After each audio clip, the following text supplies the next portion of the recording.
Assalamualaikum warahmatullahi wabarakatuh. Alhamdulillah. Alhamdulillahilladzi arsala rasulahu bil huda wa dinil haq liyudhhirahu 'alad dini kullih wa kafa billahi syahida. Asyhadu an la ilaha illallah wahdahu la syarikalah wa asyhadu anna Muhammadan abduhu wa rasuluh. Allahumma shalli wa sallim ala nabiyyina Muhammad wa ala alihi wa sahbihi wa man tabi'ahum bi ihsanin ila yaumil qiyamah. Hadirin rahimakumullah, mitra muslim sekalian yang dirahmati Allah. Alhamdulillah, malam hari ini saya masih diizinkan Allah untuk bersilaturahim di Masjid Al-Irsyad ini. Mudah-mudahan kita semua, kehadiran kita semua mendapatkan ridha dari Allah SWT. Ini nikmat yang tidak terkirakan dari sekalian, karena banyak sekali saudara kita kaum muslimin yang tidak bisa menikmati seperti kita sekarang. Ya, kita masih diberi kesempatan oleh Allah untuk berkumpul dengan keluarga, ya, menjalankan ibadah kita, mencari ilmu, berkumpul di majelis ilmu seperti ini. Ini nikmat yang luar biasa. Saudara-saudara kita di Syria, di Irak, ya, di sebagian di Yaman, apalagi di Rohingya, ya, tidak bisa menikmati seperti yang kita nikmati sekarang ini. Bahkan kalau kita ingat dalam sejarah dulu di Andalusia, setelah Granada jatuh 1492, saudara-saudara kita kaum muslimin waktu itu diberi 3 pilihan: berganti agama, keluar dari Andalusia, atau mati. Tidak boleh, semua identitas Islam tidak boleh ada. Bahkan setelah mereka dipaksa berganti agama pun tidak boleh menggunakan bahasa Arab, menyimpan Quran, mengkhitan anak, mengubur jenazah secara Islam. Semua identitas Islam tidak boleh dilakukan. Akhirnya Islam bersih. Ya, itu kalau kita lihat dalam kacamata HAM sekarang luar biasa. Pembasmian betul.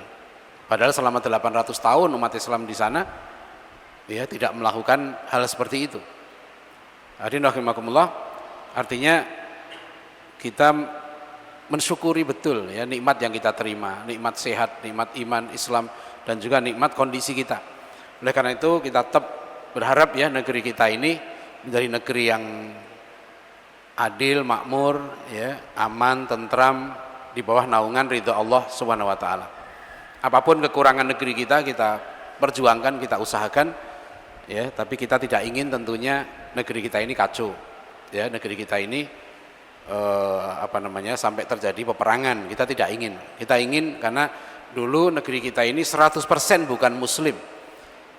Datanglah para pejuang-pejuang, ya, datanglah para ulama-ulama kita dari Timur Tengah, meninggalkan keluarga mereka, meninggalkan sanak famili mereka, meninggalkan negeri mereka, dengan niat satu datang ke negeri ini, ya, bukan tujuan utamanya bukan dagang, tujuan utamanya bukan bisnis, tapi tujuan utama mereka datang ke negeri ini memang untuk mengislamkan negeri ini, ya. Dan perjuangan mereka luar biasa. Beratus-ratus tahun kemudian, dari negeri yang 100% bukan muslim ini, ya, sekarang menjadi negeri yang terbesar, negeri muslim yang terbesar. Ini rahmat dari Allah, dan tanggung jawab kita sekarang adalah melanjutkan perjuangan para ulama kita itu, sehingga negeri ini menjadi negeri yang semakin diberkahi oleh Allah, negeri yang semakin baik ke depan. Bahkan kita harus bercita-cita negeri ini menjadi negeri yang paling hebat di dunia, ya. Saya yakin betul, insya Allah, kalau kita melakukan perubahan-perubahan, terutama dalam pendidikan yang signifikan, yang serius, ya. Saya sudah sampaikan ini juga waktu acara roundtable discussion di MPR, di Badan Pengajian MPR 24 Oktober yang lalu, tahun lalu, ya. Saya katakan kalau kita melakukan perubahan bahkan sesuai dengan konstitusi kita, ya, pendidikan, karena di amanah konstitusi itu pendidikan kita pasal 31 ayat C, pemerintah mengusahakan dan menyelenggarakan satu sistem pendidikan untuk meningkatkan keimanan dan ketakwaan serta akhlak mulia dalam rangka mencerdaskan kehidupan bangsa. Ini mohon kita catat bersama. Kadang-kadang guru pun nggak paham nih. Kadang-kadang penyelenggara pendidikan pun tidak menghafal ayat ini. Berarti penting, ini ayat konstitusi. Ya.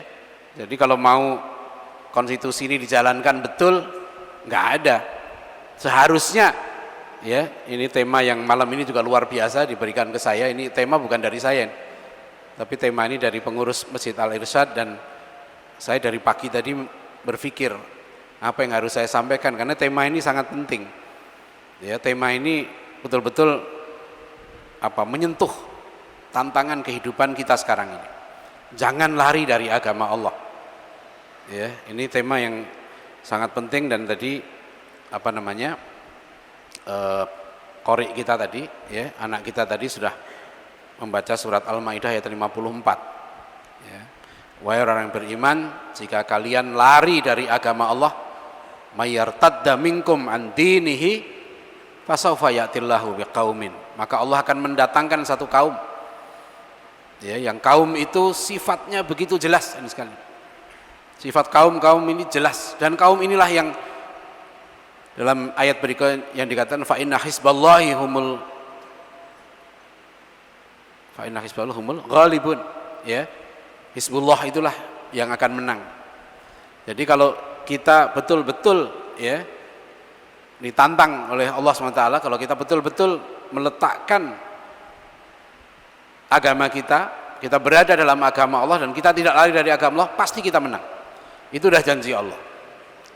Hadirin rahimakumullah. Jadi ini yang kita syukuri. Sekarang kita lihat dalam surat Al-Maidah 54 ini sekalian, ya.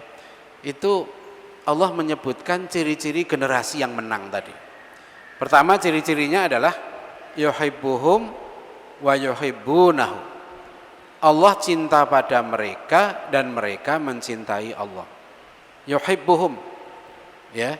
Jadi generasi ini meletakkan kecintaan tertinggi, dan ini kaum sekarang, bukan perorangan.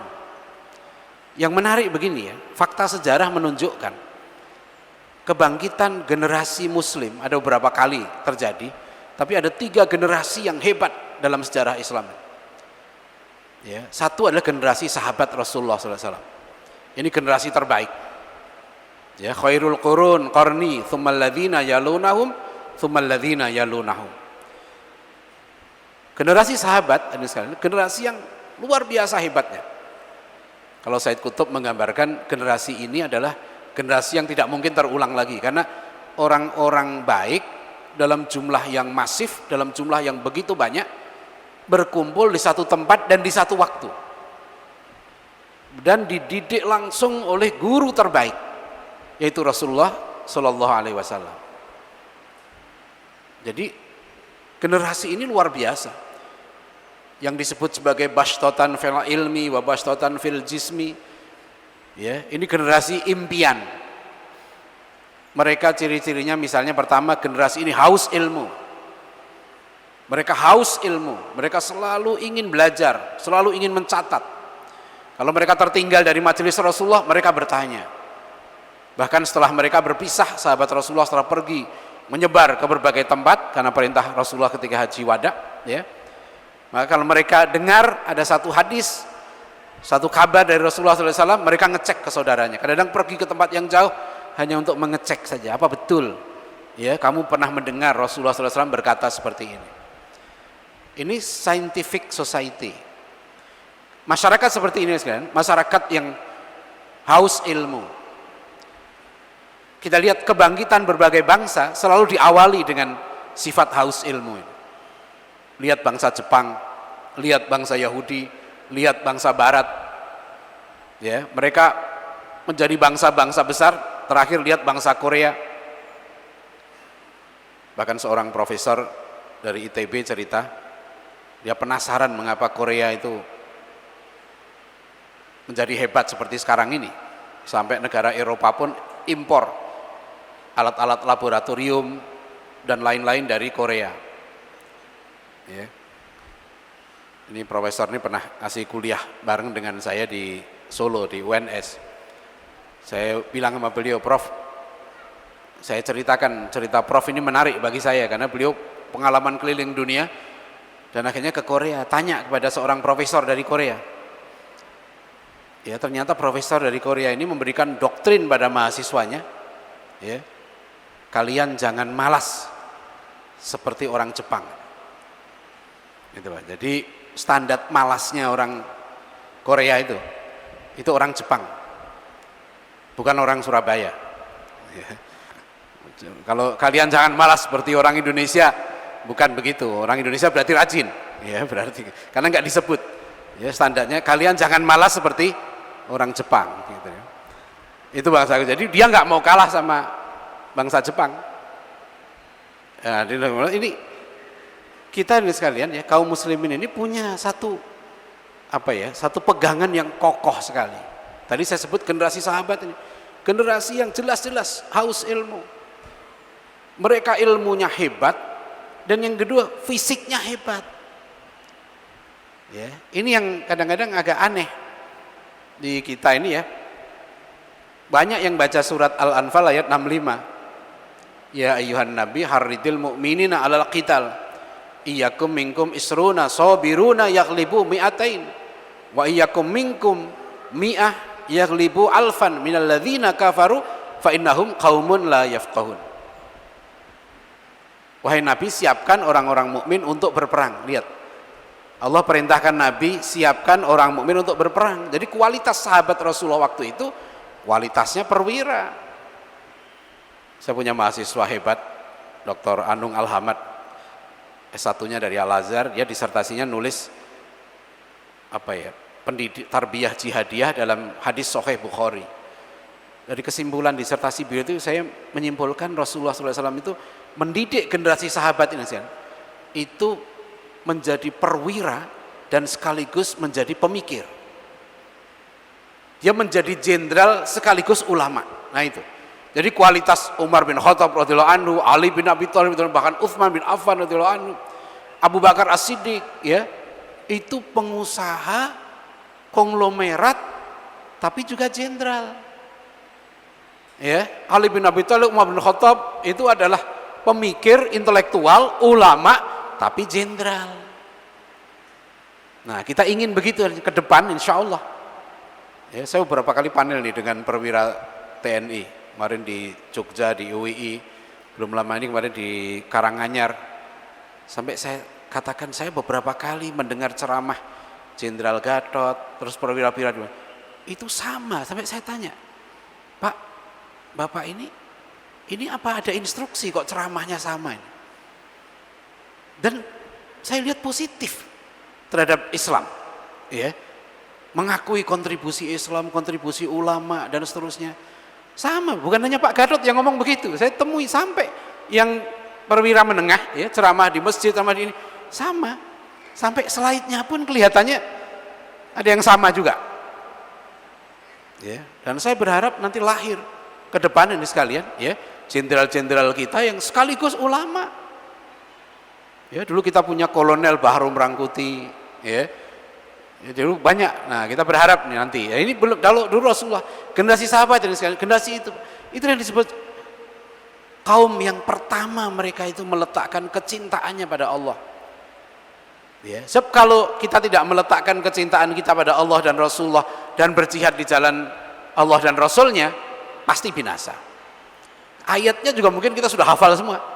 Ya, kalau kita baca surat At-Taubah ayat 24, ini jelas sekali. Qul in kana aba'ukum wa abna'ukum wa ikhwanukum wa azwajukum wa ashiratukum wa amwalun iktaraftumuha wa tijaratun takhshawna kasadaha wa masakinu tardawnaha ahabba ilaikum minallahi wa rasulihi wa jihadin fi sabilihi fatarabbasu hatta ya'tiyallahu bi amrih wallahu la yahdil qaumal fasiqin. Peringatan Allah ini sangat jelas. Katakan, jika bapak-bapakmu, ya, anak-anakmu, saudara-saudaramu, istri-istrimu, ya, perniagaanmu, harta benda yang kamu kumpulkan atau perdagangan yang kamu khawatiri, maaf, wasyiratukum, dan familimu, saudara-saudaramu, Wa tijaratun takhshawna kasada, dan perniagaan yang kamu khawatir kerugiannya, ya. Dan rumah-rumah tinggal yang kamu cintai. Kalau semua itu, ya, bapakmu, anakmu, istrimu, harta bendamu, ya, saudara-saudaramu, kalau itu semua lebih kamu cintai daripada Allah, Rasulullah, dan berjihad di jalan Allah, ya, fatarabbasu hatta ya'tiyallahu bi amri. Jelaskan, tunggu, ya, tunggu sampai Allah mendatangkan perkaranya. Maksudnya Allah murka. Hadirin sekalian, jadi kalau yuhibbuhum wa yuhibbunahu, sekarang kita evaluasi hadirin sekalian. Ya, kita lari dari agama Allah ini pertama hati kita dulu. Hati kita ini lari dari Allah atau tidak? Cita-cita kita, pilihan hidup kita, prioritas langkah-langkah kita itu mendahulukan Allah, Rasulullah, dan jihad di jalan Allah atau dunia? Karena tantangan yang terberat yang dihadapi, yang kita hadapi sana adalah godaan dunia. Ya, dalam sebuah hadis Rasulullah SAW, beliau bersabda, badiru, kata Rasulullah, bersegeralah, maksudnya segeralah kerjakan amal soleh, jangan tunda-tunda. Fasatakunu fitanun, sebab akan datang banyak fitnah, akan datang satu masa yang penuh dengan fitnah, kaqita'il lailil mudhlimi, karena banyak fitnah itu seperti malam yang gelap gulita. Ya, tauhid itu nur, cahaya, kemusyrikan, ya, kekufuran itu zulm, itu kegelapan. Fasatakunu fitanun kaqita'il lailil mudhlimi yusbihur rajulu mu'minan. Pada waktu itu, pada zaman yang penuh dengan fitnah ini, ya, pagi hari seorang masih mukmin, wa yumsi kafiron, sore sudah kafir. Wa yumsi mu'minan, sore mukmin, wa yusbihu kafiron, paginya kafir. Ya bi'udinahu bi'aradi minad dunya. Nah ini Rasulullah mengingatkan, karena mereka menjual agamanya. Ya bi'udinahu, dia jual agamanya, bi'aradi minad dunya, dengan godaan-godaan dunia. Ini sekalian, ini tantangan kita ini. Saya ambil satu contoh ya. Kalau anak-anak kita sekarang lulus SMA, dia milih kuliah di perguruan tinggi, pertimbangannya apa? Pertimbangannya dunia atau karena kecintaan pada Allah, Rasulnya, dan berjihad di jalannya? Saya ngajak anak-anak SMA kalau saya masuk, ya, coba kalian nanti ya kalau lulus SMA, ini di SMA favorit nih, kalau kalian lulus SMA, cobalah nanti pilih kuliah di perguruan tinggi, jadi guru. Kalau bisa jadilah guru PKN, guru Pancasila. Karena mata kuliah Pancasila PKN itu wajib. Dan banyak saya tahu sekolah-sekolah Islam susah betul cari guru PKN yang akhlaknya, jiwanya, pikirannya Islami. Banyak yang ngajarkan Pancasila ini versi sekuler, bukan dari pemikirannya Muhammad Natsir, pemikiran Hamka, pemikiran Ki Bagus Hadikusumo. Ya. Saya setiap masuk, bahkan di kampus yang labelnya Islam, saya tanya siapa guru PKN-nya, karena dosen PKN-nya, karena itu mata kuliah, mata pelajaran wajib kan. Tapi karena pada ketawa anak SMA itu, nanti kalian yang pintar-pintar sebenarnya pilihan pertamanya kuliah PKN, ketawa mereka. Saya nggak tahu kalau di Surabaya mungkin lain, ya, saya nggak tahu. Ya, tapi di tempat lain yang saya cerita begitu, di tempat lain. Mimpi anak-anak itu apa? Kamu mau ambil kuliah ini untuk apa? Oh, saya mau berjihad di jalan Allah. Saya masuk Fakultas Kedokteran UNER. Oh, bagus. Kan gitu, ya kan? Saya mau pilih teknik industri di ITS. Untuk apa kamu? Saya mau berjihad di jalan Allah. Bagus, kan gitu. Sekarang pilihannya apa? Yuhibbunahum, ya, yuhibbuhum wa yuhibbunahum. Itu. Jadi Allah cinta mereka, mereka mencintai Allah. Pilihan pertama kamu itu apa? Kecintaan kamu itu apa? Ya. Ini apalagi yang sekalian. Ini dilema ini kadang-kadang anak-anak ini ya, sekarang ini. Misalnya dia seneng sama, dia punya calon nih mau kawin gitu ya. Dia punya calon kawin, pacar lah sekarang ini gitu ya. Terus orang tuanya nggak setuju dengan berbagai pertimbangan, pertimbangan bagus dengan agama. Kira-kira anak sekarang mau nurut nggak? Kalau saya dulu begitu Pak. Saya sudah mau nikah ini, ibu saya nggak setuju. Saya tanya, kenapa Bu nggak setuju? Pokoknya saya nggak seneng. Saya putus. Ini jangan dicontoh saya. Ini artinya saya dulu menetapkan begitu. Saya bilang, aduh ibu saya nggak setuju, susah. Nanti perkaranya panjang ini kalau ibu kadang-kadang ibu nggak setuju, nggak pakai perasaan, nggak pakai pertimbangan. Pokoknya saya nggak suka. Nah, ya sudah, lebih baik pisah aja. Saya bilang, cari yang lain aja deh. Ya. Nah, jadi pokoknya harus sampai orang tua tuh ridho kan gitu. Ya, milih kuliah, konsultasi orang tua, ridho Allah. Itu yuhibbuhum wa yuhibbunahu. Jangan lari dari agama Allah. Ya. Pertimbangan kita, hati kita ini jangan sampai, pikiran kita ini sekalian jangan lari juga. Ya. Kemudian contoh begini, ini di era sekarang nggak gampang. Kita nggak lari dari agama Allah. Apalagi hati dan pikiran kita, karena kita hidup di alam yang didominasi dengan zaman yang disebut sebagai zaman modern, yang disebut dengan the challenge of modernity. Tantangan modernitas ini dibahas oleh pakar-pakar di dunia.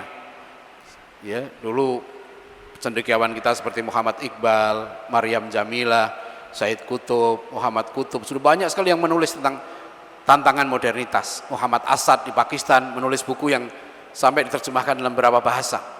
Islam at the Crossroads, Islam di simpang jalan.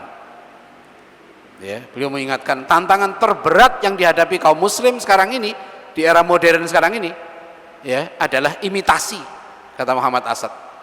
Imitasi apa? Imitasi pikiran dan pola hidup terhadap peradaban barat. Karena sekarang barat ini menguasai seluruh aspek kehidupan. Pendidikan kita ikut barat, kurikulumnya diambil. Dan barat itu sekalian yang mengatur dunia ini Yahudi. Ada seorang profesor di Amerika namanya Profesor Kevin McDonald. Silahkan dilihat di internet, diklik aja Profesor Kevin McDonald. Ini profesor ahli psikologi. Dia menulis sebuah buku berjudul The Culture of Critic. Bukunya bisa di-download juga. Akhirnya dia dituduh anti Yahudi, anti Semit, profesor ini. Profesor Kevin McDonald ini meneliti dan dia menemukan ternyata gerakan intelektual abad 20 di dunia ini itu hampir semuanya dipimpin oleh orang-orang Yahudi. Dan istilah beliau begini, istilah profesor ini, ilmuwan-ilmuwan Yahudi ini telah have destroyed the confidence of Western men, telah menghancurkan rasa percaya diri orang Barat. Ya, kalau sekalian ikuti perkembangan Amerika sampai menerima perkawinan sesama jenis, Amerika menjadi negara ke-21 yang mengesahkan perkawinan homoseksual. Ya. Itu wakil presiden Joe Biden waktu itu, Obama ya, wakil presidennya mengucapkan terima kasih kepada tokoh-tokoh Yahudi ya, karena telah mengubah persepsi bangsa Amerika dari yang asalnya benci homoseksual sampai akhirnya menerima dan bahkan mengesahkan. Katedral Nasional Amerika tahun lalu pertama kali dalam sejarah mengawinkan pasangan sejenis.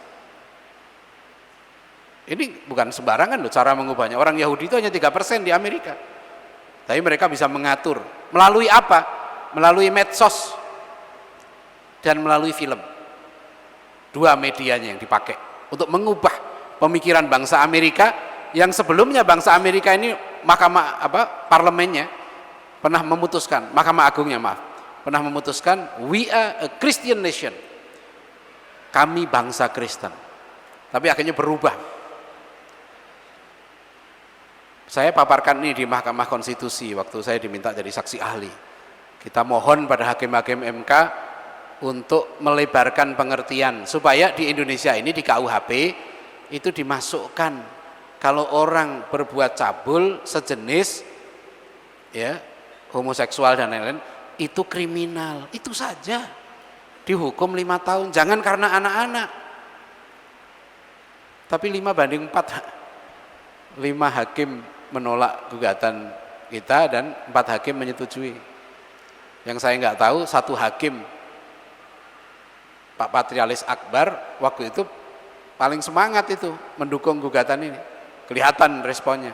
Begitu beliau ditangkap, diganti hakim baru itu saya kenal, tapi Masya Allah justru 5 hakim menolak. Sekarang di DPR, ya kita berdoa mudah-mudahan perjuangan, karena cuma itu. Jadi maksudnya gini, kita cuma mohon gitu ya, supaya polisi yang nangkepi pesta-pesta sekarang makin banyak yang ditangkepi di mana-mana.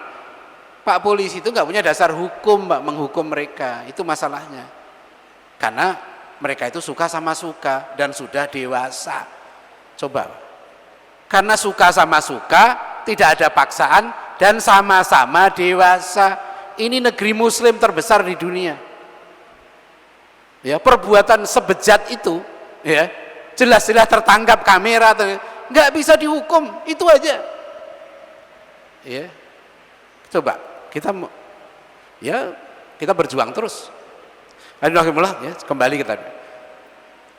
Yuhibbuhum wa yuhibbunahu. Ya, cinta Allah. Pikiran, Pak, sekarang ini sekuler semua. Ada orang yang bilang jangan bawa-bawa agama. Pernah dengar nggak begitu dulu? Ya, jangan bawa-bawa agama ke politik. Dulu saya masih ingat ada profesor masuk kelas, ini pelajaran antropologi, ya, tolong jangan bawa-bawa agama. Ini pelajaran filsafat, tolong agamanya taruh di luar. Ada mahasiswa saya lapor karena profesornya ngomong begitu. Oh, mahasiswa saya protes, loh Prof, kalau agama gak dibawa kan kafir. Jadi kita ini bahas sosiologi, kita bahas politik, kita bahas ini, tolong agamanya taruh di luar katanya. Buya Hamka pernah membuat ilustrasi waktu pidato di Persekutuan Gereja Indonesia. Bagaimana orang bisa sekuler, itu aneh. Ya, misalnya kata Buya Hamka, anggota DPR nih, dari rumah bawa agama, Pak, naik mobil, agamanya masih dibawa. Kan dibilang jangan bawa-bawa agama kalau ke DPR, karena Indonesia bukan negara Islam, bukan negara agama, maka jangan bawa agama. Kata Buya Hamka, sampai di pelataran DPR agamanya masih dibawa. Begitu si anggota DPR ini masuk ruang kerjanya, agamanya ditinggal di mobil, karena dia sudah punya doktrin jangan bawa agama, kan gitu. Ini kan mohon maaf, Pak, dalam ini bukan ajaran Islam. Sampai profesor Yahudi yang terkenal namanya Profesor Bernard Lewis itu mengakui di dalam Islam tidak ada tradisi sekuler. Tradisi sekuler itu adanya di Barat karena mereka pernah trauma. Kehidupan mereka dulu diatur oleh agama, semuanya diatur oleh Tuhan, semuanya, sampai membuat surat kelakuan baik, ya, bisa wakil Tuhan, bisa punya hak pengampunan dosa dan seterusnya. Akhirnya mereka trauma, dikit-dikit akhirnya mereka bilang jangan campuri urusan kami. Maka mereka buat hukum, pendidikan, ilmu pengetahuan, sains dan seterusnya, membuang agama. Ya, inilah yang sebetulnya, ya, mereka bukan tidak mengakui Tuhan, mereka mengakui Tuhan.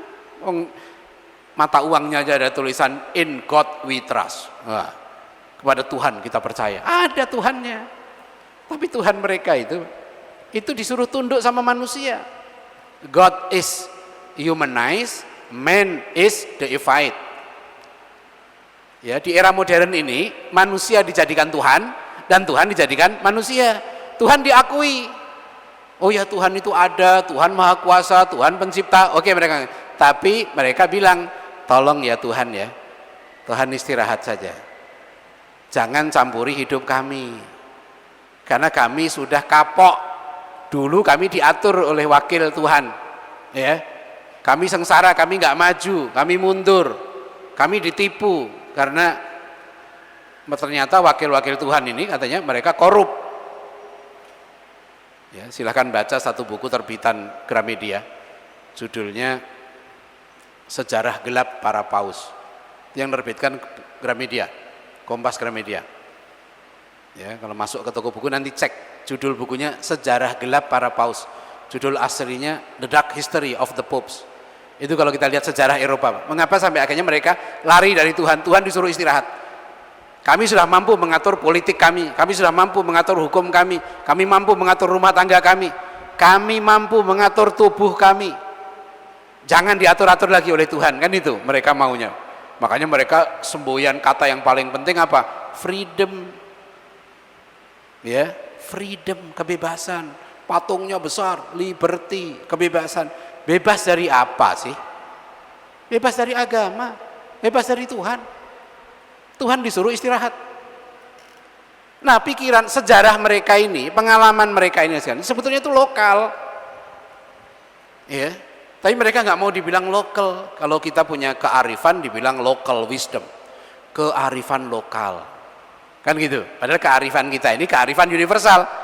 Tapi kalau mereka punya kearifan, mereka nggak mau bilang lokal. Mereka bilang itu kearifan universal. Ya, jadi kalau kita mau sampai kita disalahkan memilih pemimpin atas dasar agama, wah itu menyalahi aturan, merusak tatanan masyarakat, memicu konflik. Kita makin nggak ngerti. Ini kan akidah kami. Silahkan, kami nggak ngelarang kok Anda milih pemimpin berdasarkan agama Anda. Tapi kami hormati dong, kan gitu mesti kalau kita saling menghormati logikanya. Kenapa kami disalahkan? Salah.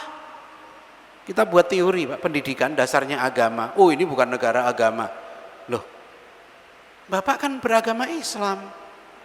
Nanti kalau ditanya di akhirat, Bapak, saudara ngatur kurikulum di Indonesia itu pakai apa? Kok nggak pakai kurikulum Nabi? Kok nggak pakai kurikulum Quran? Kalau menterinya ditanya gitu gimana? Di akhirat, apa menterinya jawab, ya Allah, Indonesia itu bukan negara Islam. Kan kamu orang Islam. Kan gitu. Menterinya ngomong, oh saya sudah ya Allah, saya perjuangkan ini kurikulumnya kurikulum Quran Sunnah, ya kurikulum Nabi. Kita peringati tiap tahun Maulid Nabi di istana. Ya, selalu kalau kita ikuti teladan Rasulullah kan gitu. Sekarang kurikulum Nabi. Loh, Bapak mewajibkan ujian nasional matematika, bahasa Indonesia. Kok anak-anak nggak diwajibkan bisa ngaji? Ya, insya Allah nanti kalau saya jadi presiden, ini janji saya ya. Ujian nasional itu SD ya, itu pertama untuk orang Islam ya, ujian sholat. Sholatnya bener nggak? Ya kan? Ujian akhlak, bener nggak? Ujian ngaji, bisa nggak ngaji Quran? Kalau nggak bisa, nggak lulus. Mau ikut Nabi apa ikut siapa kan gitu, ya kan? Dan itu perintah konstitusi, jelas. Pemerintah mengusahakan dan menyelenggarakan satu sistem pendidikan nasional untuk meningkatkan keimanan dan ketakwaan serta akhlak mulia. Iman, takwa, akhlak mulia itu bagaimana caranya? Berakhlak gak kalau dia orang Islam umur 12 tahun gak bisa sholat? Kan melanggar konstitusi itu, iya kan? Melanggar konstitusi. Ya. Jadi kok mau lari dari agama Allah? Dari mana Pak? Kalau orang Islam gak ada. Profesor Binantoris bilang gak ada tradisi sekuler dalam Islam. Wong kita itu masuk kamar mandi aja ada agama kita bawa. Apa kita masuk kamar mandi agama kita tinggal di luar kamar mandi? Kan enggak. Karena dalam kamar mandi itu ada agama kan, ada aturannya loh dalam kamar mandi itu. Ya jangan joget di kamar mandi, misalnya gitu ya. Jangan salto, ada adabnya dalam kamar mandi itu. Ya, keluar kamar mandi ada aturannya lagi. Kaki mana dulu, masuk kepala dulu atau kaki dulu? Gitu ya. Bangun tidur aja, agama kita bawa, ya kan? Bangun tidurku terus mandi atau ku terus berdoa? Kan gitu mestinya, ya kan? Ada kita bercermin, ada agama. Jadi agama nggak bisa kita bawa, nggak bisa kita tinggal. Nggak ada tradisi sekuler dalam Islam, nggak ada. Ya, apalagi ngurus pendidikan, bikin kurikulum, milih jodoh, ya, milih pemimpin, berdagang. Oh ya, sudah. Ya jadi rahimakumullah. Itu Pak, dalam tradisi Islam nggak ada kita tradisi lari, agama disimpan dulu, ya jangan bawa-bawa agama. Terus agama ditinggal di mana Pak? Ya, nggak ada dalam Islam ini sekalian itu. Ya, baik kita break dulu ya untuk azan. Sivilis, sekularisme, pluralisme dan juga liberalisme. Silakan Ustaz. Baik, hadirin rahimakumullah dan mitra muslim yang dirahmati Allah. Alhamdulillah kita lanjutkan lagi. Jadi kalau kita pegang ya, wa'tasimu bihablillahi jami'a wa la tafarraqu, kita pegang agama Allah ini sekalian, termasuk dalam surat Al-Maidah 54 tadi kan, adzillatin 'alal mu'minin a'izzatin 'alal kafirin. Ya, ciri generasi yang menang ini ya itu adalah meletakkan kecintaan tertinggi pada Allah, kemudian yang kedua berkasih sayang sama mukmin dan tegas ya. Tidak mau bergantung kepada orang kafir, jiwanya merdeka, tidak mau kalah, aizzah, menjaga izzah ya. Izzah itu dignity, pride, itu bangga sebagai muslim ya. Jadi kita lihat generasi sahabat itu Masya Allah, mereka sangat menjaga martabat ya. Mereka tidak mau kalah dengan bangsa-bangsa lain, mereka tidak gentar menghadapi Romawi yang nanti dalam perang Yarmuk hanya 5 tahun sepeninggal Rasulullah SAW, kaum muslimin sudah menaklukkan kota Yerusalem dan membangun peradaban baru yang tinggi. Bukan hanya sekedar menaklukkan kota, berkuasa di situ, bukan. Kalau bangsa seperti ini banyak sekalian. Dia berkuasa tapi tidak membuat apa-apa karena dia tidak punya ide, tidak punya peradaban yang tinggi. Bangsa Romawi dulu menaklukkan Yunani, tapi akhirnya peradaban mereka terserap dalam peradaban Yunani karena mereka cuma menang di otot, cuma menang kekuasaan saja, menang kekuatan, tapi intelektualnya, peradabannya rendah. Bangsa Mongol pernah mengalahkan Baghdad, tapi bangsa Mongol peradabannya rendah sekali. Ketika mereka menaklukkan Baghdad, mereka tidak membangun peradaban baru, bahkan mereka terserap ke dalam peradaban Islam. Begitu juga ketika pasukan salib menaklukkan Yerusalem nanti tahun 1099 sampai 1117, mereka nggak membangun peradaban baru di situ. Tapi Islam masuk Andalusia membangun peradaban yang luar biasa ya, menjadi sinar dunia selama 800 tahun itu. Islam masuk Yerusalem membangun peradaban baru yang tinggi ya. Islam masuk ke Nusantara ini membangun peradaban yang tinggi di sini ya. Ini yang perlu kita pahami. Waktu itu Rasulullah SAW ya mendidik para sahabat sehingga mereka menjadi kaum yang terbaik ya. Di masa Khalifah Umar bin Khattab radhiyallahu anhu, kota Yerusalem ditaklukkan dan kemudian disitulah ya untuk pertama kalinya, kata Karen Armstrong, di kota Yerusalem ada kebebasan beragama baru ketika di bawah kepemimpinan Umar bin Khattab radhiyallahu anhu ya. Saya ada tema di mana itu tentang Yahudi nanti di Masjid Al-Falah.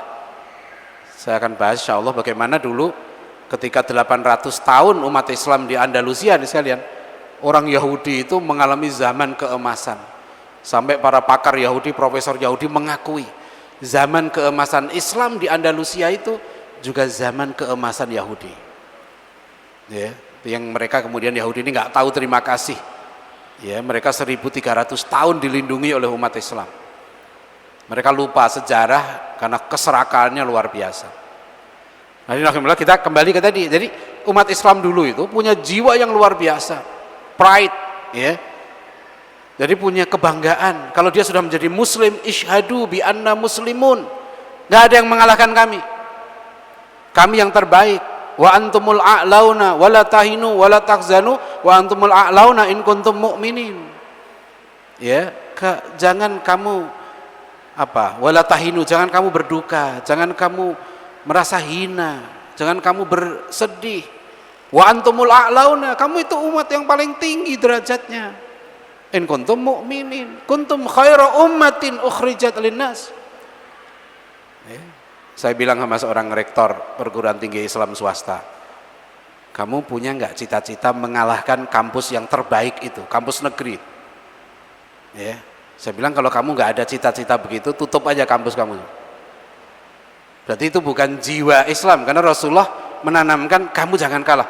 Kalah bukan berarti terbaik itu yang paling pinter.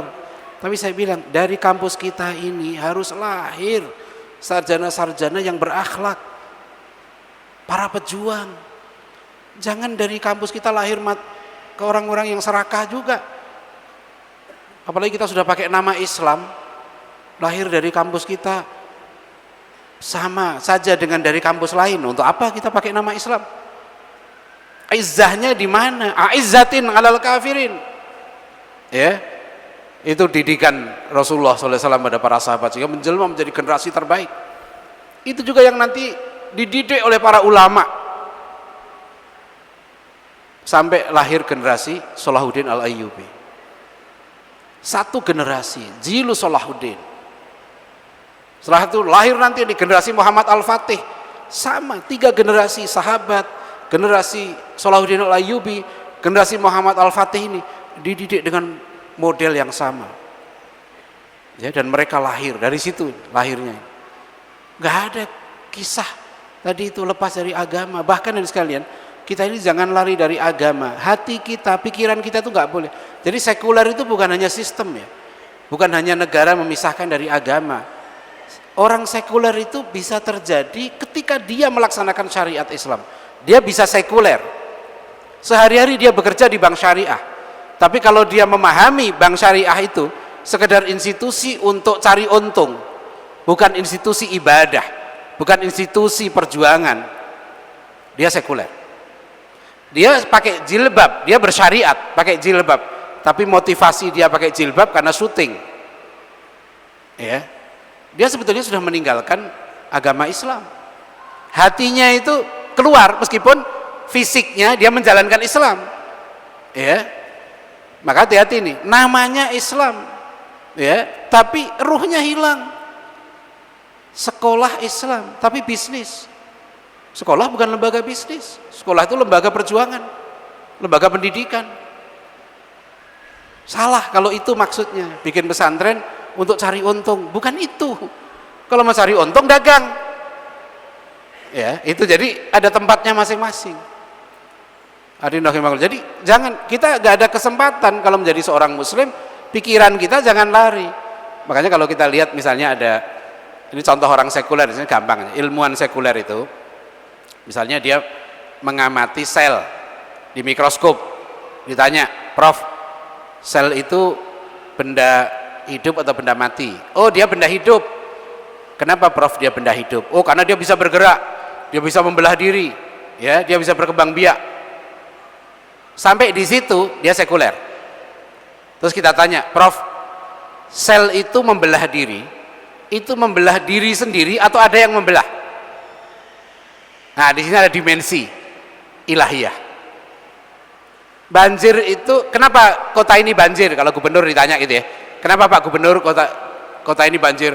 Oh, karena curah hujan lebat, ya, sungai dangkal, serapan kurang, waduk nggak ada, sampah di mana-mana, menyumbat selokan, maka dia banjir, dia sekuler. Ya. Kenapa hujan itu datang? Kenapa awan itu datang? Ya, kalau orang muslim mengatakan, betul, jangan sampai di situ, karena awan itu datang karena kehendak Allah. Mengapa kemarin di Jakarta gempa? Kemarin ya, lebak ya. Orang bilang gempa. Kalau pikirannya hanya sampai oh gempa itu karena lempeng-lempeng bumi bergesek gitu ya. Kalau sampai di situ dia sekuler. Pikiran dia belum lengkap, belum islami. Tapi kalau dia mengatakan gempa ini terjadi karena kehendak Allah. Ya, makanya para ulama kita dulu mengatakan sumber ilmu itu 3, bil hawasil khamsi wa bil khabari shadiq wa bil aqli. Jangan berhenti di akal dan indera saja. Maka kalau seorang gubernur yang muslim, yang tidak sekuler, yang tidak meninggalkan agama Islam, tidak lari dari agama Islam, pikirannya itu selalu melekat Islam. Bagaimana? Terus Pak Gubernur gimana cara mencegah banjir? Oh begini ya, bersihkan selokan, jangan buang sampah sembarangan, keruk kali, bikin bendungan, bikin resapan, dan jangan maksiat pada Allah, jangan syirik pada Allah, tegakkan amar ma'ruf nahi mungkar supaya Allah tidak murka. Karena banjir gempa itu bisa jadi teguran dari Allah, bisa jadi ujian dari Allah, bisa jadi hukuman dari Allah. Nah, itu pikiran yang tidak sekuler. Artinya pikiran kita ini sekalian tidak lari dari agama Allah, karena selalu setiap kita memandang masalah selalu kita sertakan Allah. itu namanya kita tidak sekuler. Kita tidak lari. Hati kita diingatkan dalam Al-Qur'an, wala takunu kalladzina nasullaha fa'ansahum anfusahum ulaika humul fasiqun. Jangan kamu menjadi orang-orang yang kalau nasullaha, melupakan Allah. Hati kita berpaling, falamma zaghu azaghallahu qulubahum. Hati kita berpaling, Allah berpaling. Jangan lari dari agama Allah. Hati kita ini selalu bersama Allah. Sebab begitu hati manusia ini tidak berzikir kepada Allah, pasti hidupnya seperti binatang. Ala bi dzikrillahi tatmainnul qulub. Saya sering ngajak makanya sekolah-sekolah Islam, mohon pesantren-pesantren, tolonglah teori kebutuhan manusia itu diubah, ditambah. Jangan dari dulu zaman saya sekolah itu aja yang diajarkan sampai sekarang. Zaman Asuraina, kalau saya orang Bojonegoro, istilah zaman dulu itu zaman Asuraina, ya, zaman anjing nggak dimakan. Sekarang zaman Asuena. Ini ada berita di satu daerah di Indonesia, rame heboh di dunia internasional karena ada anjing digebukin, dikarung, dibakar gitu ya. Artinya itu dianggap penyiksaan, tapi dibela sama gubernurnya. Biasa makan anjing. Ya, jadi zaman Asuraina sampai Asuena, kurikulumnya masih sama. Kebutuhan manusia ada 3, kan gitu. Kebutuhan primer, sekunder, tersier. Kebutuhan primer, masih ingat gak? Apa? Sandang, papan, pangan. Emang manusia ini monyet? Iya kan? Nggak ada kebutuhan zikir, nggak ada. Iya kan? Padahal kita ini manusia, unsur utama manusia itu bukan hanya jasad, jiwa kita itu nggak butuh rawon, jiwa kita nggak butuh pecel, ya, jiwa kita butuhnya zikir, ibadah. Wa ma khalaqtul jinna wal insa illa liya'budun, bukan illa liya'kulun. Iya kan? Tapi kurikulumnya ngajak kita lari dari agama Allah. Nah, ini program BNN tuh saya sarankan ya. Kalau mau narkoba itu diberantas, Pak, bikin kurikulum zikir. Jadi anak sekolah datang ke sekolah itu yang penting zikir, karena semua kurikulum pendidikan kita, Pak, intinya itu tazkiyatun nafs. Qad aflaha man zakkaha wa qad khaba man dassaha. Itu inti pendidikan kita, mensucikan jiwa. Jadi kebutuhan jiwa itu apa? Kebutuhan jiwa kita itu ilmu, zikir, ya, ibadah, itu kebutuhan jiwa. Jadi diubah tuh, kebutuhan primer manusia pertama berzikir. Nah, gitu. Masuk ujian nasional. Saya janji lagi kalau saya jadi presiden, insya Allah. Ya. Ini yang termasuk diubah kurikulumnya. Banyak ini agenda kita. Ya. Gak usah jauh-jauh, ini mudah-mudahan di Jawa Timur kan ada mau pilkada, ya kan? Nah, itu bikin kontrak sama calon gubernur tuh, ya, sehingga calon gubernur nanti berjanji, kalau saya jadi gubernur, saya wajibkan semua anak di Jawa Timur lulus SD, sholatnya bener, akhlaknya bener, ngajinya bener. Udah 3 aja deh, nggak usah jauh-jauh. Cakep itu. Insya Allah Jawa Timur menjadi provinsi yang semakin diberkahi Allah. Kan gitu, ya kan? Jadi jangan lari dari agama Allah. Dan terakhir, aizatul kafirin yujahiduna fi sabilillah, berjihad di jalan Allah. Seluruh aktivitas kita ini harus diniatkan untuk berjuang di jalan Allah. Itulah nasihat Luqmanul Hakim pada anaknya dalam surat Luqman ayat 17. Ya bunayya aqimis sholah wa'mur bil ma'ruf wanha 'anil munkar wasbir 'ala ma asabak inna dzalika min asmil umur. Wahai anakku, dirikan sholat. Nah, ini tanggung jawab kita sebagai orang tua, tanggung jawab kita sebagai pendidik, sebagai guru. Yang pertama kali adalah mendidik sholatnya benar, ya. Anak-anak kita, murid kita itu cinta sholat. Wa'mur bil ma'ruf wanha 'anil munkar, dan tegakkanlah kebenaran, perjuangkan kebenaran, al ma'ruf, dan lawanlah kemungkaran, cegahlah kemungkaran. Wasbir 'ala ma asabak inna dzalika min asmil umur. Kesimpulan kita ini sekalian, mengapa pendidikan kita rame, pesantren kita rame, sekolah Islam rame, Sampai sekarang ini alhamdulillah ya, terjadi pergeseran besar-besaran selama sekitar 20-25 tahun terakhir. Tingkat kepercayaan masyarakat kita pada lembaga-lembaga pendidikan Islam sangat tinggi. Orang mau bayar mahal demi anaknya bisa masuk ke sekolah Islam. Bahkan saya kagum beberapa sekolah Islam itu sampai inden. Anak udah kelas 5 SD itu sudah didaftarkan. SMP-nya di mana? Sudah inden duluan. Sudah ada sekolah-sekolah yang seperti itu karena berebut anaknya ingin jadi orang soleh. Itu kepercayaan yang luar biasa ya. Kepercayaan ini jangan sia-siakan karena ini amanah. Ini belum pernah terjadi dalam sejarah perkembangan Islam di negeri kita ini. Kepercayaan yang sangat tinggi dari masyarakat kita, apalagi kalangan menengah ke atas, untuk masuk ke lembaga-lembaga pendidikan Islam. Itu Masya Allah, ini luar biasa. Makanya jangan disia-siakan. Nah sekarang kita bagaimana ke depan ini ya, kita semua ini sekalian kesimpulannya meninggalkan perjuangan. Motivasinya apa? Kamu mencari ilmu untuk apa? Kita kalah di politik, kita kalah di ekonomi, kita kalah di media, kita kalah di sosial. Kenapa? Karena ruh perjuangan itu hilang ya.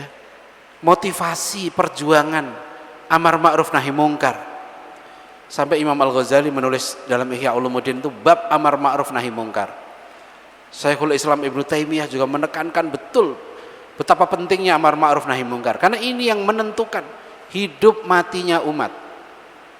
Jadi para ulama itu mengingatkan, hati-hati loh kalau amar ma'ruf nahi mungkar ini nggak dijalankan ya, umat ini akan mati. Umat ini, karena itulah pelanjut dari misi kenabian, al-amru bil ma'ruf wan nahyu anil munkar. Yujahiduna fisabilillah tadi dalam makna kita selalu berjuang di jalan Allah dalam seluruh aspek kehidupan yang sangat terbuka dimanapun juga ya, dalam bidang apapun juga. Saya kira sekalian demikianlah ya, ini kesimpulan kuliah pada malam hari ini adalah bagaimana kita, tema ini jangan kita lari dari agama Allah. Hati kita selalu kita berusaha berzikir pada Allah, jangan dipalingkan. Motivasinya dunia, motivasinya karena manusia, ini yang dikhawatirkan Rasulullah. Penyakit ria ya, penyakit hasad, dengki, itu yang merusak. Hati kita jangan berpaling dari Allah. Kemudian yang kedua, pikiran kita jangan lari dari agama Allah. Kita melihat segala sesuatu, lihatlah dalam dimensi ilahiyah. Jangan hanya dalam dimensi indrawi dan akli saja. Segala sesuatu kita mengatasi masalah kita. Ya, saya berharap mudah-mudahan nanti dari Majelis Ulama Indonesia menyarankan kepada Pak Jokowi, pada Menteri Keuangan misalnya, ya, jangan mengatasi masalah ekonomi kita hanya dengan rasio saja. Ya. Galakkanlah misalnya, mudah-mudahan nanti Pak Presiden ya membuat kepres sholat duha. Nah, itu kan. Jadi mengimbau semua sekolah, semua masyarakat melaksanakan sholat duha. Kepres sholat tahajud. Nah, kan gitu, ya kan? Ini bukan sembarangan loh, ya. Kalau presidennya langsung ya memimpin itu, insya Allah, ya. Atau Jawa Timur nantilah gubernurnya gitu ya. Gubernurnya ada apa? Perda gitu ya. Perda apa tadi? Perda sholat duha gitu loh, ya kan? Perda itu untuk mengatasi masalah, jangan hanya dengan akal dan indera saja, ya. Jangan lari pikiran kita dari agama Allah. Dan yang ketiga tentu ada sekalian adalah perjuangan kita, amal kita selalu kita usahakan terus terkait dengan perjuangan yujahiduna fi sabilillah. Kata Rasulullah SAW, jahidul musyrikina bi amwalikum wa anfusikum wa alsinatikum. Berjihadlah kamu menghadapi orang-orang musyrik dengan apa kata Rasulullah? Bi amwalikum. Ya, siapa yang mampu hartanya. Ya, bi amwalikum wa anfusikum. Ada orang yang mampunya dirinya, tubuhnya, badannya, wa anfusikum. Dan yang ketiga wa alsinatikum, dan dengan lidahmu, dengan pikiranmu, dengan tulisanmu. Ya, seluruh aspek kehidupan kita mudah-mudahan masuk dalam bingkai tadi itu. Yujahiduna fi sabilillah, menegakkan agama Allah ini. Demikian, billahi taufik wal hidayah. Wassalamualaikum warahmatullahi wabarakatuh. Waalaikumsalam warahmatullahi wabarakatuh. Jazakumullah khair Ustaz. Ada kesempatan 3 pertanyaan untuk malam hari ini sebelum kita tutup kajian. Baik, 1 Bapak, 2 dan 3. Bisa? Oke, silakan dipakai Mas, mikrofonnya bisa ke sini. Cek, 1.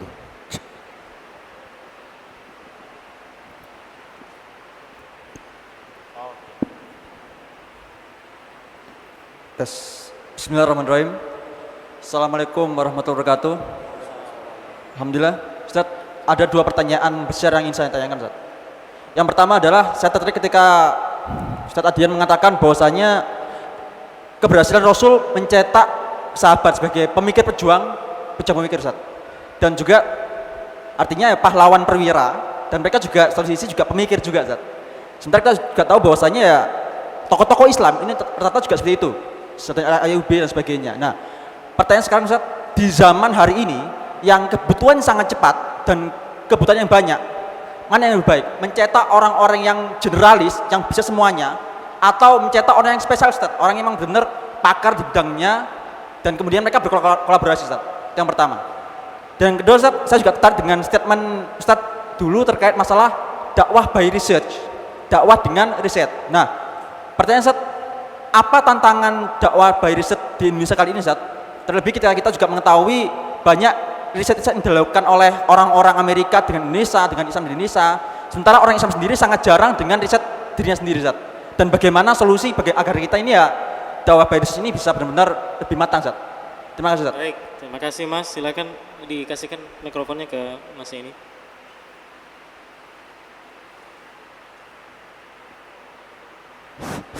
Baik, assalamualaikum warahmatullahi wabarakatuh. Untuk malam ini temanya jangan lari dari agama Allah. Jadi yang saya tangkap dari penjelasan Ustadz dari tadi,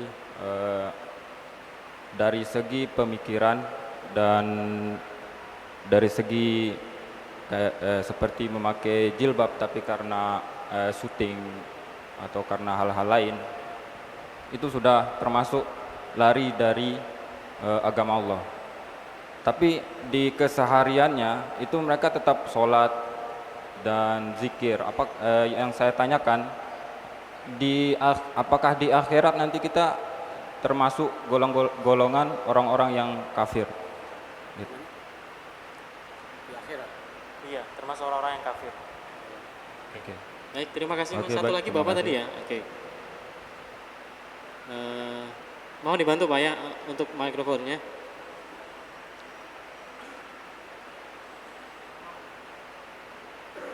Assalamualaikum warahmatullahi wabarakatuh. Saya Eko Ustadz dari Wonosari. Seperti yang tadi dibuka pada surat An-Anfal, surat ayat 35 yang artinya, wahai Nabi Muhammad, kobarkanlah semangat para mukmin untuk berperang. Jika ada mukmin 20 yang sabar, niscaya akan mengalahkan 200 orang kafir. Jika ada 100 orang mukmin yang sabar, niscaya akan mengalahkan 1000 orang kafir. Karena orang kafir yaitu kaum yang tidak mengerti. Untuk sementara ini Ustadz, sementara di segala lini, baik itu dari politik, pendidikan, ekonomi, itu sudah dikuasai oleh kaum Yahudi, Ustadz. Sementara kalau kita belajar dari sejarah, sebetulnya untuk mengalahkan Yahudi itu kan cuma dikepung dan diculik, dikepung dan diculik. Terus dalam pada ini, di mana orang Yahudi itu sudah melakukan suatu pemikiran-pemikiran yang dramatis, artinya pemikiran yang bisa men-switch pemikiran seorang menjadi pemikiran yang mengarah ke sekuler. Yang kami tanyakan Ustadz, bagaimana langkah-langkah oleh pemikir-pemikir Islam untuk mengantisipasi kaum Yahudi dan bagaimana pemikir-pemikir Islam itu untuk melibatkan santri-santrinya atau mukmin-mukmin ini untuk sekaligus mendukung pemikiran para pemikir Islam. Demikian Ustadz, terima kasih. Assalamualaikum warahmatullahi wabarakatuh. Waalaikumsalam warahmatullahi wabarakatuh. Pak Eko, terima kasih. Kita ke pertanyaan dari Mas yang di depan tadi ya. Apakah dengan kebutuhan saat ini pilihannya mencetak generalis atau spesialis, Ustadz? Dan kedua tadi, tantangan dakwah bioresearch di Indonesia. Baik. Kita sebenarnya tidak begitu mengenal ya istilah generalis atau spesialis. Tapi dalam konsep ilmu dan pendidikan Islam yang kita kenal adalah ilmu yang fardu ain dan fardu kifayah. Jadi setiap muslim itu wajib menguasai ilmu yang fardu ain. Dan fardu ain ini bisa berbeda untuk setiap orang. Misalnya kalau dia seorang dokter, maka ilmu fardu ainnya di samping sholat, akidah, ibadahnya benar gitu ya, akhlaknya benar, termasuk yang fardu ain ini yang dia bidang profesinya itu fardu ain. Kalau itu dikatakan spesialisnya, ya itu spesialisnya ya, ditambah dengan ilmu-ilmu yang fardu kifayah. Nah, ilmu yang fardu kifayah ini terkait dengan ketahanan umat, karena makanya kifayah, kafa yakfi kifayatan, maknanya cukup. Kalau umat membutuhkan satu bidang ilmu tertentu ya, untuk apa ya, supaya masyarakat itu berjalan dengan baik gitu, maka itu wajib harus ada. Ya, saya ambil contoh misalnya, saya sering tanya, di Surabaya ini ada enggak ahli tafsir Al-Quran yang lebih baik dari Pak Quraish Shihab? Kita selalu menyebut Profesor Rumrawi. Beliau umurnya udah berapa sekarang? Kira-kira ya, ada enggak yang umur 50-an, 40-an gitu? Nah, kalau di kota Surabaya ini enggak ada ahli tafsir itu, dosa semua. Saya pernah tanya di sini, ada nggak di Surabaya ini satu orang ahli komunisme? Kita menghadapi tantangan pemikiran Marxisme, komunisme, ada nggak? Kalau kita menjawab tantangan mereka, saya tanya siapa ahlinya? Ya, yang dia punya otoritas di bidang itu, punya ilmu, ya, diakui otoritas ilmunya, ada nggak? Kalau nggak ada, dosa semua kita. Saya tanya lagi, ada nggak di Surabaya ini yang ahli tentang human right? Ya, siapa? Saya tanya, Anda punya nggak sini? Doktor ahli hak asasi manusia, yang dia seorang mujahid, ya, seorang pejuang. Mungkin yang ahli itu banyak, tapi pikirannya kemana? Pembelaan pada Islam mana? Ini termasuk ilmu-ilmu yang fardu kifayah. Itu spesialis, tapi ini menjadi fardu kifayah, harus ada. Kita harus bekerja keras bersama-sama, menyokong, membagi tugas. Siapa nih anak-anak kita yang cerdas? Di Masjid Salman ITB berapa kali saya sampaikan, ya, jangan semua yang pintar mau jadi tukang listrik, saya bilang. Maksudnya masuk teknik elektro, karena ternyata mimpi anak-anak SMA itu nggak berubah, Pak, sampai sekarang. Kalau pintar jadi dokter, satu itu, yang kedua nanti jadi ahli komputer, ahli IT, karena pikirannya duit. Siapa yang jadi, sampai anak saya suruh kuliah jadi guru sejarah, ya ditanya, aneh, kamu untuk apa kuliah di pendidikan sejarah? Karena menjadi guru itu dianggap tidak apa, keren. Ya, di Surabaya ini Masya Allah, Al-Hikmah punya STKIP yang hebat, perguruan tinggi yang hebat. Saya tanya, siapa anak-anak muslim yang paling pinter mau masuk ke situ?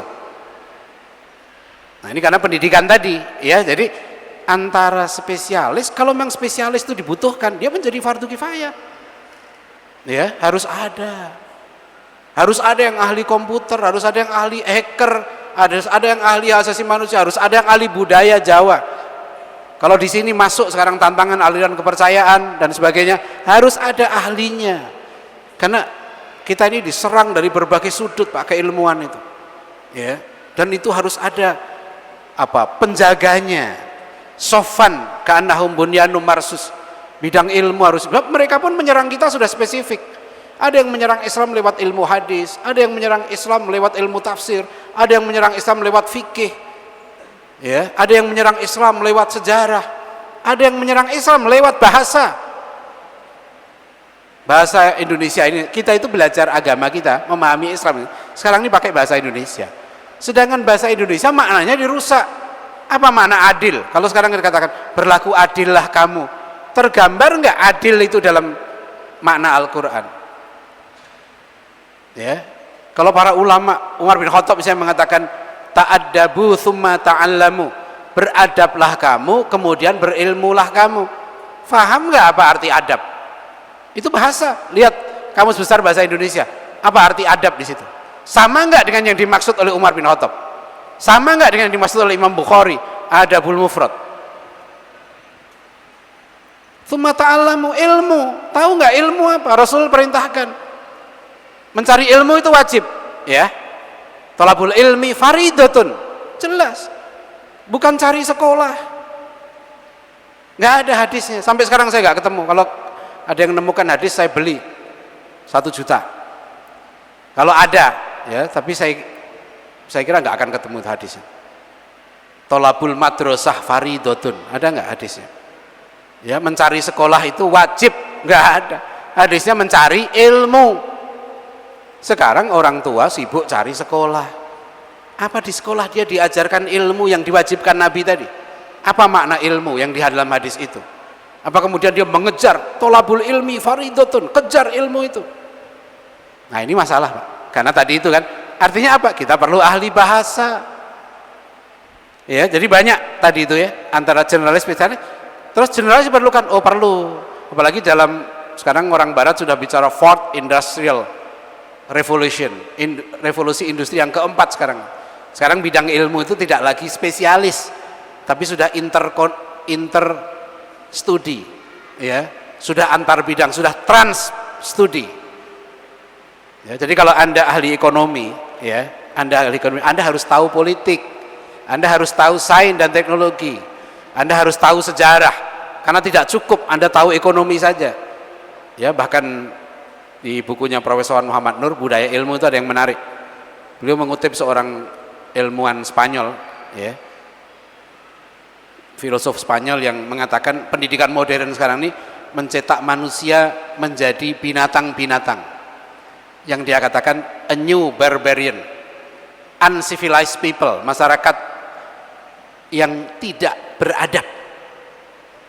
Apa? Mereka dididik seperti binatang, profesional di bidangnya, bekerja siang malam di bidangnya itu, tapi dia nggak tahu apa-apa tentang Tuhannya, tentang masyarakatnya, tentang sejarahnya. Yang penting dia kerja, ya, makan, senang-senang. Itu a new barbarian. Jadi perlu, ya, jadi antara spesialis dan generalis tadi dalam agama kita itu dipadukan. Baik, kemudian yang berikutnya tadi tentang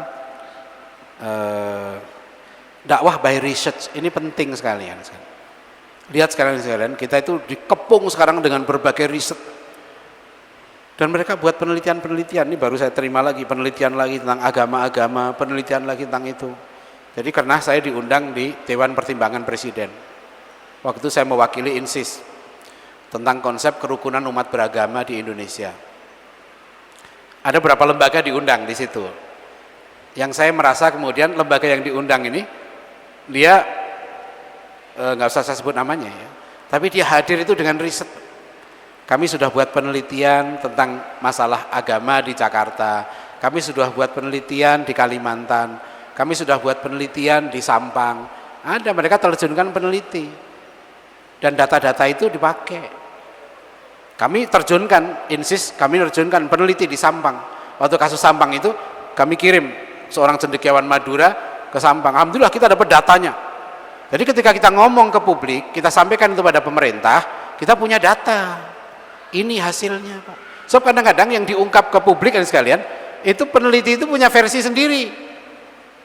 Ya. Ketika kasus Tanjung Balai, kami kirim peneliti ke Tanjung Balai. Dan itu problemnya, penelitian ini mahal, Pak. Sekarang umat Islam siapa yang membiayai? Nah, itu masalahnya.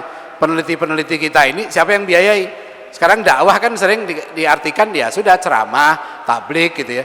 Tapi kamu punya data nggak? Mungkin ceramah kita ini sebentar lagi diteliti. Ya. diteliti nih, pengajian bulanan Al-Irsyad, nah, nanti ada hasilnya tuh. Wah, ada peneliti datang ke rumah saya juga, ya, datang begini-begini, oh ya saya tahu nih, peneliti ini dia kadang mahasiswa ditugaskan, dikasih biaya. Nah kita, oke lah, kita nggak usah bicara orang lain, tapi kita harus berdakwah dengan berbagai, salah satunya ya bidang yang perlu sekali kita tekankan sekarang sekalian, lembaga-lembaga Islam itu dakwah by research, dakwah dengan penelitian. Jadi kalau kita mengatakan, oh kita menduga, saya survei kecil-kecilan tentang pluralisme, saya sebarkan kuesioner. Satu santri itu lulusannya misalnya 1000 gitu ya, itu saya kasih kuesioner, saya kasih pertanyaan, jadi saya punya data. Oh ini begini ya pikiran, saya punya mahasiswa hampir 100 orang, saya survei ya, saya kasih pertanyaan ya, setuju tidak setuju, setuju tidak setuju, hasil pertanyaan itu saya kasih ke pimpinan, ke rektor. Ini loh ternyata mahasiswa kita ini 60% lebih menyatakan bahwa agama apapun bisa mendapat pahala dari Allah. Saya bilang ini bahaya, tapi saya punya data kan, itu karena jawaban itu saya copy, saya serahkan ke pimpinan. Nah ini sekalian, jadi kalau kita mau, itu bisa dari kecil-kecilan lingkungan kita, riset ini gitu ya, bisa yang serius ke masyarakat. Tapi menurut saya itu salah satu yang sekarang ini perlu kita lakukan. Kemudian yang ketiga, yang berikutnya tadi tentang apa? Orang-orang yang berjilbab ataupun juga tadi melaksanakan Islam. Kalau kafir itu akidahnya sudah menyimpang, ya. Kalau orang masih beriman Allah, Rasulullah, tapi karena godaan dunia, ya, karena godaan setan bisa saja, ya, itu tidak termasuk kafir, ya. Itu niatnya aja yang salah, dia nggak dapat pahala dari perbuatannya itu, ya. Jadi itu aja. Jadi niatnya harus diperbaiki, Ustaz. Niatnya aja diperbaiki. Dan sama kita semua nih sekalian, tantangannya di sini loh. Yang berat tuh kan di hati ini, yang menjaga keikhlasan itu yang sangat berat ya. Kita sudah, Masya Allah, setan ini kan pinter ya. Sudah pengalaman lah. Iblis itu alumni surga, itu masalahnya ya. Jadi kita ini mau masuk surga, iblis itu sudah dari surga. Dia punya modal untuk menyesatkan. Makanya janjinya pada Allah kan, wa bi'izzatika la'ughwiyanahum ajmain, demi keagunganmu ya Allah aku akan sesatkan mereka semuanya. Pede banget loh iblis itu. Dan kau akan jumpai ya Allah manusia-manusia ini sebagian besar mereka tidak akan bersyukur kepadamu. Nah itu janji iblis. Pede banget karena dia punya modal ya. Kadang-kadang saya bercanda, iblis ini pendidikannya linier, yang bidang yang ditekuni itu aja, bidang penyesatan. Spesialis, Ustaz, spesialis ya? Betul. Jadi S1, S2, S3-nya, S7-nya ya, itu spesialis penyesatan. Dan dia masih hidup sampai sekarang. Itu yang problem. Saya kadang mikir ya, canggih ini iblis ini. Ya. Canggih betul. Ini semua masalah yang tadi saya bilang dalam khutbah itu. Sesuatu yang jelas-jelas buruk, jahat itu ya, itu bisa dikemas loh. Tadi saya bilang kan di khutbah tadi, kok kita di negeri kita, Pak, negeri mayoritas muslim seperti ini, harus berjuang, cuma memperjuangkan pasal itu loh. Tolong, perkawinan sejenis, homoseksual, lesbian itu jahat, kriminal. Karena di KUHP warisan Belanda, kalau suka sama suka, Pak, itu tidak masuk kejahatan. Yang jahat itu kalau dengan anak-anak. Anak-anak pun dibatasi di bawah 18 tahun. Jadi sekarang lihat kasus di Bandung ya, itu yang video porno segala macam, Masya Allah, itu pelakunya perempuan itu hanya umurnya kurang sedikit 18 tahun ya, karena sesuai undang-undang dia masih anak-anak ya. Masya Allah, anak-anak apa, konsep apa? Tapi lihat sekarang konsep psikologi perkembangan yang diajarkan di kampus-kampus kita ya, itu contoh ya. Jadi kita terakhir tadi bagaimana langkah untuk mengantisipasi gerakan-gerakan orang-orang Yahudi yang menguasai. Jadi gini sekalian, pola kebangkitan, kemenangan, bangkitnya generasi sahabat, generasi Salahuddin Al-Ayyubi, generasi Muhammad Al-Fatih, itu adalah kebangkitan satu generasi. Ya. Jadi ini kita punya Indonesia ini 2045 akan masuk 100 tahun.